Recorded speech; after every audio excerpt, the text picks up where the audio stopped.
Hello and welcome to all. I am Satyendra Pratap Maurya. कल के video में हमने देखा था, स्टार्ट किया था हमने फाइलम पोरीफेरा को हमने एक्सप्लेन किया था। पोरीफेरा के स्पेशल कैरेक्टर्स क्या होते हैं, लेवल कैसा होता है, उसमें रिप्रोडक्शन कैसा होता है, डेवलपमेंट कैसा होता है।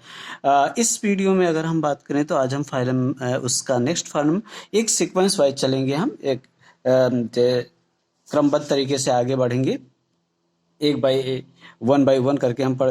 तो सबसे पहले हम फाइलम सिलेंट्रेटा की अगर हम बात करें तो ये भी ग्रीक वर्ड सीलोम और एंटेरॉन मतलब इनसाइड गट, या एक नाम दूसरा है cnidaria. It is also known as cnidaria. Cnidaria क्यों कहा जाता है? क्योंकि इसमें नाइडोब्लास्ट नाम की कुछ सेल्स पाई जाती हैं जिनको हम लोग नाइडोसाइट्स कहती हैं, जो एक तरह की स्टिंगिंग सेल्स होती हैं, यानी दंश कोशिकाएं होती हैं जो उनके टेंटिकल्स में पाई जाती हैं। Let us start now.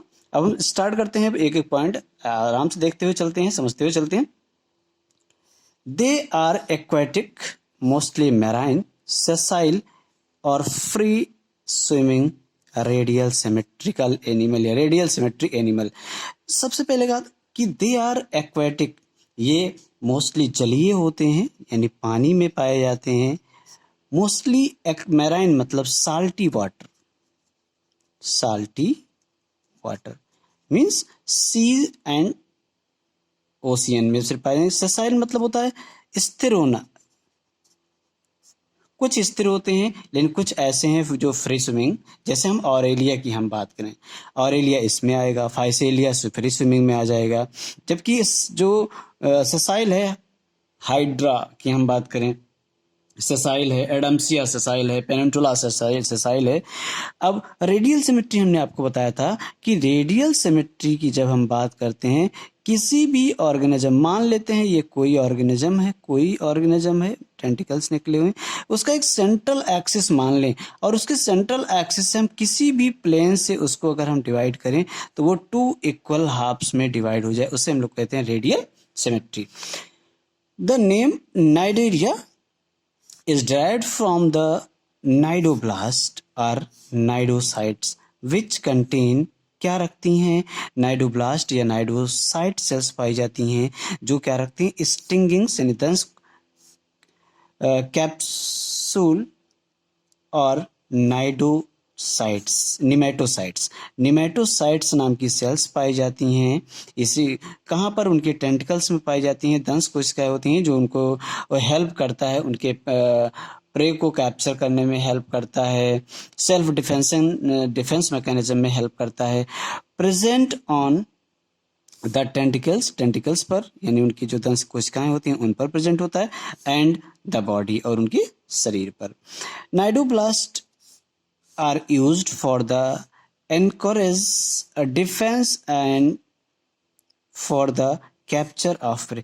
Cnidoblast किसमें हेल्प करता है? नाइडोब्लास्ट किसी भी इनकरेज मतलब हतोत्साहित, या हम कह दें कि उसे बेहोश कर देना, डिफेंस मैकेनिज्म यानी अपनी रक्षा करना, आत्मरक्षा करना, या कैप्चर, किसको? शिकार को पकड़ने में हेल्प करता है। कौन? नाइडोब्लास्ट, क्योंकि वो स्टिंगिंग नेचर का होता है, दंश चुभने वाले नेचर का होता है। नाइडेरियंस यानी ऐसे एनिमल जो फाइलम नाइडेरिया को बिलोंग करते हैं उनको हम लोग नाइडेरियंस कहते हैं। यहाँ पर ध्यान से देखना, लास्ट में हमने ANS लिखा है। Cnidarians exhibit tissue level of organisation, जैसे कि इससे पहले वाले में हमने पढ़ा सेलुलर लेवल ऑफ ऑर्गेनाइजेशन, तो यहाँ पर कई सारी सेल्स मिलकर किसी एक काम को शो करती हैं, किसी एक फंक्शन को शो करती हैं, इसीलिए हम लोग नाम दे देते हैं इसे tissue level of organisation. And are diploblastic, यानी यहाँ पर एक्टो, एंडो एंड एक्टोडर्म ही पाई जाएंगे, यहाँ पर मीजोडर्म नहीं पाया जाएगा। दे हैव ये सेंट्रल गैस्ट्रोवेस्कुलर कैविटी, गैस्ट्रोवेस्कुलर मतलब इनसाइड, वेस्कुलर मतलब जो जिसमें कोई चीज का आवागमन हो रहा हो, ट्रांसपोर्टेशन हो रहा हो, कैविटी विथ ये सिंगल ओपनिंग, यहाँ पर ओपनिंग सिंगल ही होती है, माउथ ऑन हाइपोस्टोम। यहाँ पर ये जान लें हाइपोस्टोम का मतलब क्या हुआ। हाइपोस्टोम का मतलब होता है जहाँ पर माउथ किसी चीज़ से घिरा हुआ हो। तो हम यहाँ अगर बात करें फाइलम सेलेंट्रेटा में या नाइडेरियंस एनिमल की अगर हम बात करें तो यहाँ पर जो माउथ होता है वो टेंटिकल से कवर रहता है, जबकि और अदर एनिमल में बात करें जैसे हम ह्यूमन बीइंग का एग्जांपल ले लें तो यहाँ पर लेबिया है, लेब्रम है, मैक्सिला है, मैंडिबल है, यानी होंठ, लिप्स हैं, जॉज हैं, जबड़ा हैं और वेंट्रल पोजीशन पर पाया जाता है। तो यहाँ पर भी कवर्ड होता है, किसके द्वारा कवर्ड होता है? टेंटिकल्स के द्वारा कवर्ड होता है, सराउंडेड बाय टेंटिकल्स। डाइजेशन दोनों होता है, एक्स्ट्रा सेलुलर एंड इंट्रासेलुलर, यानी क्योंकि टिश्यू लेवल ऑफ ऑर्गेनाइजेशन है तो सेल के बाहर भी डाइजेशन होता है, क्योंकि यहाँ पर आपने देखा गैस्ट्रोवेस्कुलर कैविटी लिखा हुआ है, और इंट्रासेलुलर मतलब इनसाइड द सेल होता है। कोरल्स, ध्यान रखना कोरल रीफ की जब बात आती है तो ऑस्ट्रेलिया का जिक्र होता है। ऑस्ट्रेलिया में सबसे ज्यादा कोरल लीफ देखने को मिलती हैं। ये कोरल है क्या? तो कोरल रीफ एक तरह के कोरल एक तरह के नाइडेरियंस है या सिलेंट्रेट्स हैं जो अपने चारों तरफ एक स्पेशल कैल्शियम कार्बोनेट का लेयर बना लेते हैं और ये बैरियर का काम करते हैं। खासकर ओशियंस और सीज की बात करें हम तो ये वहाँ देखने को मिलते हैं। कोरल्स हैव, जिसे हम लोग मूंगा भी कह देते हैं हिंदी में, हैव ये स्केलेटन कंपोज्ड ऑफ, स्केलेटन मतलब कंकाल तंत्र होता है, इनका कंकाल होता है जो कैल्शियम कार्बोनेट का बना हुआ होता है। जैसे हम शंख की बात करें वो भी कैल्शियम कार्बोनेट ही होता है। Cnidarians exhibit two basic body form, दो बेसिक रूप दिखाई देते हैं। कौन कौन से? एक पॉलिप्स है और एक मेडुसा है।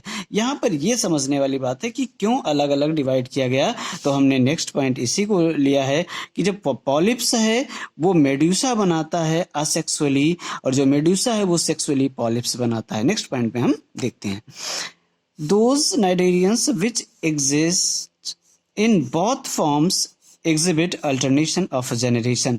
अच्छा, यहाँ पर अल्टरनेशन ऑफ जनरेशन दोनों पाया जाए, पॉलिप्स और मेडुसा दोनों फॉर्म पाया जाए, दोनों एक दूसरे पर डिपेंड हो, या इसी को हम लोग कहते हैं अल्टरनेशन ऑफ जनरेशन, या हम लोग कहते हैं मेटाजेनेसिस। एनिमल की बात हो रही है। अब देखना यहाँ पर सबसे इंपॉर्टेंट बात है, पॉलिप्स प्रोड्यूस मेडुसी, मेडुसी यानी प्लूरल वर्ड लिखा हुआ है। एसेक्सुअली मतलब यहाँ पर अलैंगिक रूप से पॉलिप्स क्या बनाता है? मेडुसा बनाता है, और मेडुसा फॉर्म पॉलिप्स और मेडुसा क्या बनाता है? वो भी सेक्सुअली तैयार करता है। कुछ एग्जाम्पल हमने राइट डाउन किया है, हम देख लेते हैं। फाइसेलिया, जिसको हम लोग कहते हैं पोर्तुगीज मैन ऑफ वॉर, यानी पुर्तगाल का लड़ाकू जहाज कह देते हैं इसे हम लोग, या लड़ाकू मैन कह देते हैं। एडम्सिया, जिसको हम लोग कॉमनली नोन एज सी एनेमोन। यहाँ पर एग्जाम्पल याद रखेंगे, यहाँ पर एक एग्जाम्पल हम लिख लेते ओबेलिया, ओबेलिया याद रखना, आसानी से याद रह हो जाएगा। ओबेलिया। पेनिनसुला की अगर हम बात करें तो sea pen commonly known as. Gorgonia की हम बात करें तो इसे सी फैन कहते हैं। और लास्ट में हमने लिख रखा है मैंड्रेना को हम लोग कहते हैं ब्रेन कोरल। फिलहाल आज के लिए इतना ही, मिलते हैं नेक्स्ट वीडियो में। तब तक आप स्वस्थ रहें, मस्त रहें, घर पर ही रुक के पढ़ाई को कंटिन्यू रखें। कोई प्रॉब्लम हो तो आप ज़रूर व्हाट्सएप से आप कंफर्म करने का प्रयास करें। Thanks for watching the video. See you again. जय हिंद।